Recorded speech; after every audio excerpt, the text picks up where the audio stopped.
já decaíram todos. Todos os impérios não subsistiram. O Império Babilônico, o Persa, o Medo-Persa, o Greco-Macedônio, nenhum império subsistiu, mas o único império que subsiste em cima da terra se chama Israel. E o Israel que nós estamos falando e vamos falar nesta tarde, é o Israel que foi escolhido segundo a vontade de Deus, segundo o plano de Deus, segundo a concepção de Deus, para um plano de salvação extensível, que ultrapassasse o período do Velho Testamento, que ultrapassasse o período do Novo Testamento, com a entrada de Jesus Cristo em cena, e que isso possa acontecer até hoje, onde nós estamos aqui. Aleluia, glória a Deus. Quem está entendendo a mensagem, levanta a mão em nome de Jesus. Glória a Deus, aleluia, Jesus. Isso é muito importante. Mal sabia. Irmão, mas o que tem a ver isso comigo? Tem a ver isso comigo, consigo e com todos nós nesta tarde. Muitas vezes achamos que o nosso ontem não foi importante para Deus, que o nosso hoje não é tão importante ainda, e o que o nosso amanhã não será tão mais importante ainda para Deus, como tem sido, às vezes, nos nossos pensamentos, nas nossas concepções. Só que naquele dia, quando Moisés escreveu isso, ensina-nos a contar os nossos dias, é porque ele sabia que a importância de Deus, a importância do planear de Deus para a minha, para a tua, para a nossa vida, é importante diante das decisões que devemos tomar diante da vontade de Deus em nossa vida. Há caminhos para o homem que parecem caminhos de vida, mas são caminhos de morte. Agora pensa uma coisa, ontem, vamos parar agora, vamos fazer um parágrafo no ontem. Ontem o que fizemos? Ontem o que eu fiz? Foi tudo em vão, sem propósito? Pensa lá consigo agora. Ontem, foi tudo em vão o que você fez? O que eu fiz? Havia propósitos naquilo que fizemos ontem? Por acaso prejudicamos ou fizemos alguém ou nós mesmos sofrer? Nunca beneficiamos uma só pessoa? Ou beneficiamos mais do que uma pessoa? São coisas relacionadas à nossa própria vida, ao nosso próprio caminhar, ao nosso próprio pensar e à nossa própria forma de agir.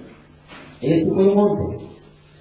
Agora digamos uma coisa, hoje, o que fazemos? Será que Deus está incluído nos meus, nos teus, nos vossos planos hoje?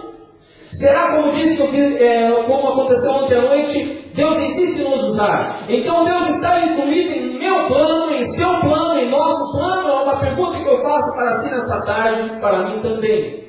Está Deus incluído nos meus, nos nossos planos hoje? Está também, é sensato e útil e proveitoso aquilo que eu, você, nós temos para colocar diante de Deus hoje? E esse ontem, e esse hoje, será que será válido para além do amanhã? Será que será válido para a eternidade? Entre qual dos dois caminhos nós cochearemos? Entre qual dos dois caminhos nós escolheremos? Entre o caminho da vida ou entre o caminho da morte? Será que nós possamos... mas eu ando mais um bocadinho, mas as águas passarão pelas canelas, pelos artérios. Ando mais um bocadinho, andamos mais um pouco, mas as águas chegarão até o joelho. Andamos mais um pouco, elas chegarão até pelas coxas. Andamos mais um pouco, já não conseguimos mais ultrapassar. E mais uma vez nós temos que fazer o quê? Aprendemos a olhar e aprendemos a nadar, ou acabaremos sendo afogados e jogados para o fundo da água? Aleluia! Será que o que nós faremos amanhã diante de Deus será do agrado do Senhor? Será que trará bênçãos para a minha, para a tua vida e para a vida da igreja? E mais do que isso, será que glorificará o nome de Cristo? O que será que as nossas escolhas de ontem, as nossas escolhas de hoje e as nossas escolhas de amanhã farão a diferença no reino de Deus para além da nossa vida pessoal, material ou profissional?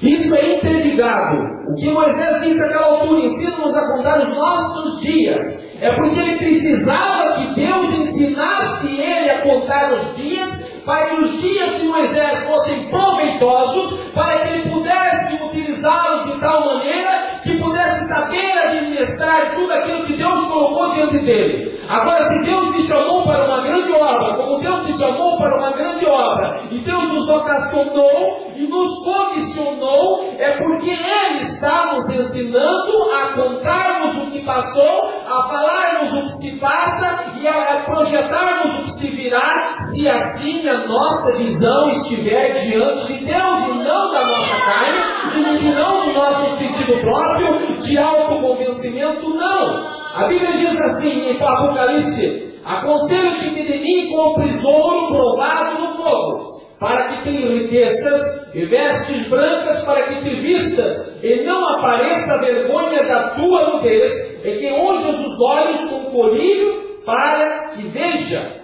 É uma das coisas que Deus falou para a igreja de Laodiceia, que era um importante centro comercial daquela altura, e aonde produzia uma lã brilhante negra que era utilizada e era importada e exportada para várias partes do mundo.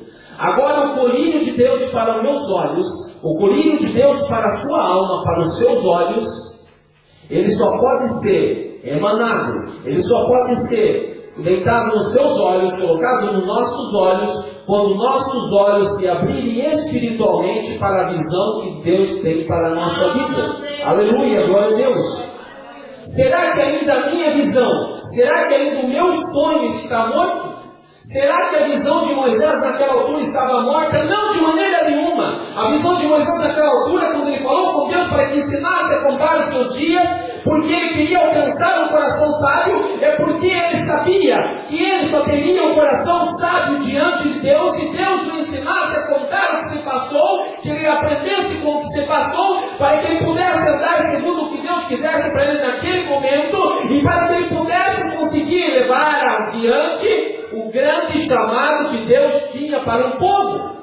Se muitas vezes um homem com muitas mil e tantas pessoas, homens, mulheres e crianças, teve que ter sabedoria para gerir todas as situações, desde âmbitos a desinteligências pessoais, a repartição de terras, a situações de herança, a questões de saúde, a questões sanitárias, a questões da tenda da congregação, a questões de heresia, a questões de emulações, a questões de divisões.